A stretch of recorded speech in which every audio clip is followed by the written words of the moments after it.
Meaning of hermaphrodite. Hermaphrodite.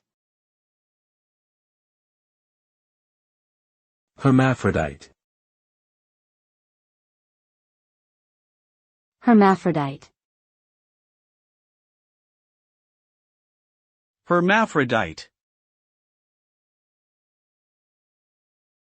Hermaphrodite refers to an organism that has both male and female reproductive organs. This can occur naturally in some animals and plants, or it can be artificially induced through genetic modifications.